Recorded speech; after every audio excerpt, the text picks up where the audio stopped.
Ja, jeg har spørgsmål 2 om linjespektre, og det vil jeg gerne forklare lidt om. Ja. Og mit spørgsmål går ud på, at jeg skal redegøre for absorption og emission, og så skal jeg komme ind på linjespektre og herunder gitterligningen. Så i min disposition vil jeg først gerne komme ind på atomets opbygning og fotoner, og herunder Bohr-betingelsen, så det er altså Bohrs atommodel, vi kigger på.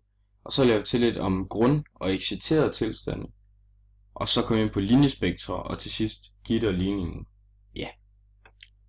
Hvis vi først kigger på atomets opbygning, så har vi her en beskrivelse af størrelsesklasserne, hvor vi har atomet herover. Og atomet består så af en kerne, en nukleus, som består af protoner og neutroner, som så igen består af kvarker. Men det vi egentlig er nysgerrige på og kigger efter, det er hvad der sker herude i elektronerne i disse skaller. Så skal jeg også forklare lidt, hvad fotoner er, og fotoner er sådan set kompakte mængder energi og et udtryk for lyset som partikel. Og det var lidt mærkeligt at komme rundt om, fordi at man så lyset som bølger, men så viste Max Planck faktisk, at fotonerne sådan set også kunne være en repræsentation af lyset. Det kunne han ikke lige bruge, indtil Einstein så kom frem med hans fotoelektriske effekt, hvor han brugte fotonerne til at beskrive, hvorfor at det kunne være, at elektroner kunne løsrive sig fra metaller. Ja.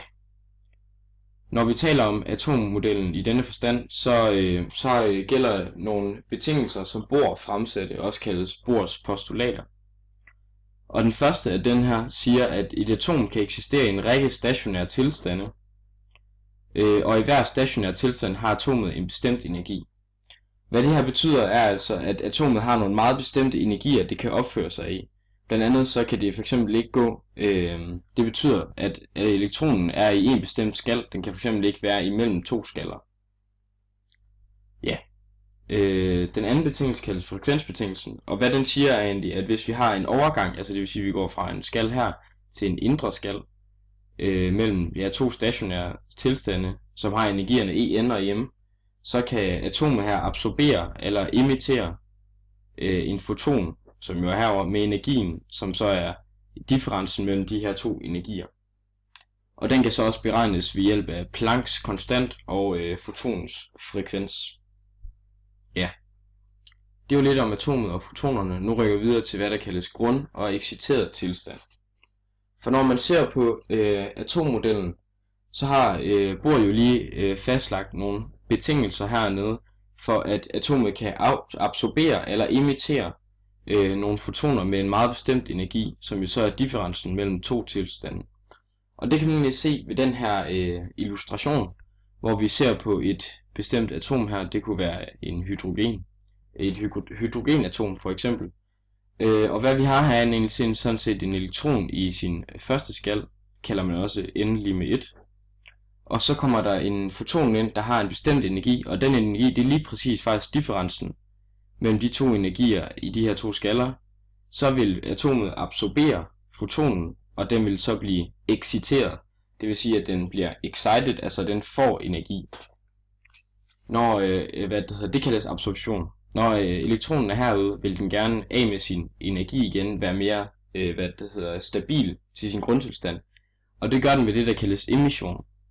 Og ved emission går vi altså fra en ydre skal og ind til en indre skal ved frigivelsen af en foton.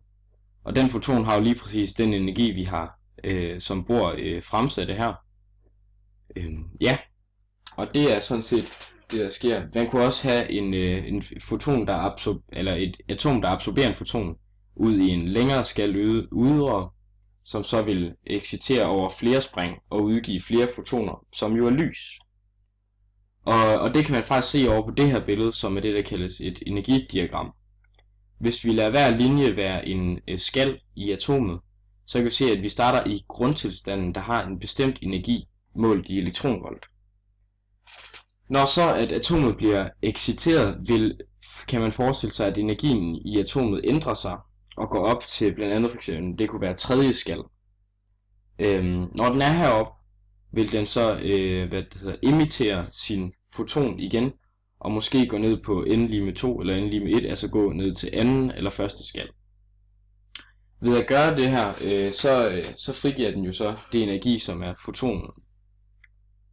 Noget af det her energi kan man så se og beregne præcis, hvad bølgelængden er for. Og det har man egentlig gjort ved det, der kaldes et hydrogenspektre her, eller det er så et linjespektre for hydrogen. Og det vi kan se her, det er nogle spektrallinjer. Og det er lige præcis de her forskellige differencer mellem energier, man kan se ved de her spektrale linjer. Og de har nogle bestemte bølgelængder.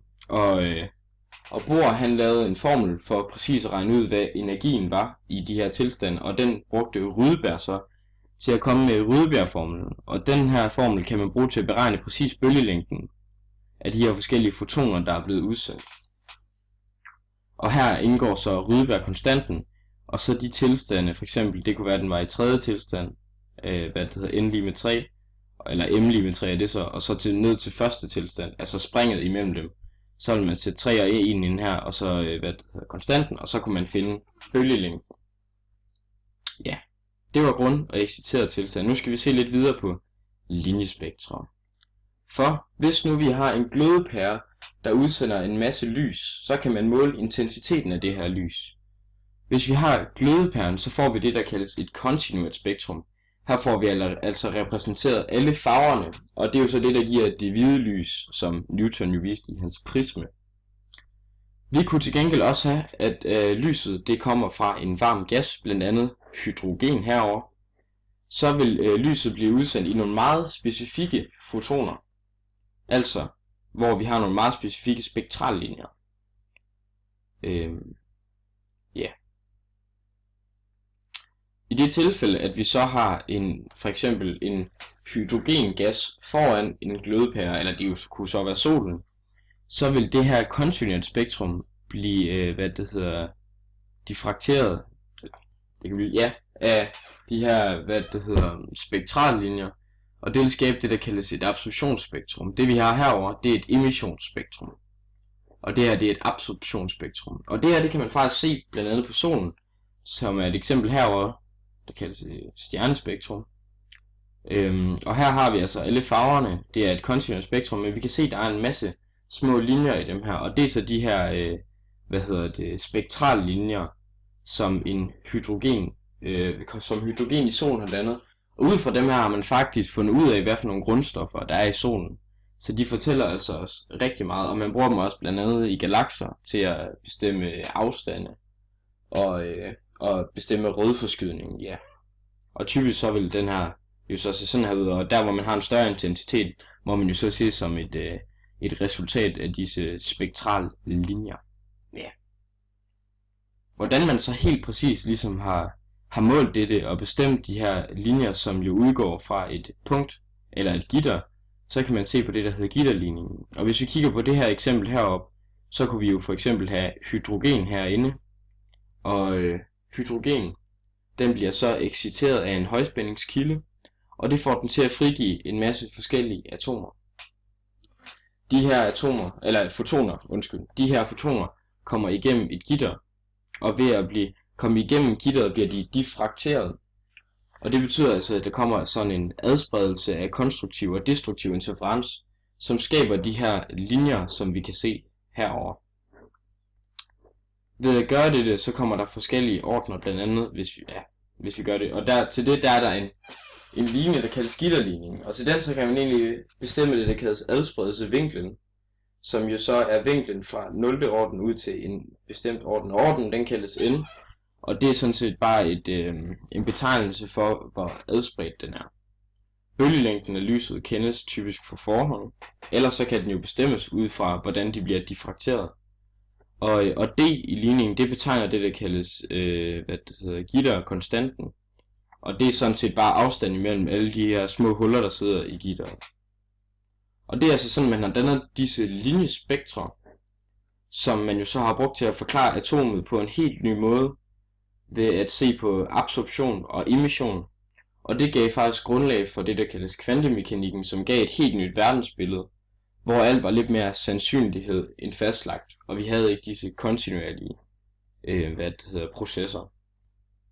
Det var det, jeg havde at sige om det.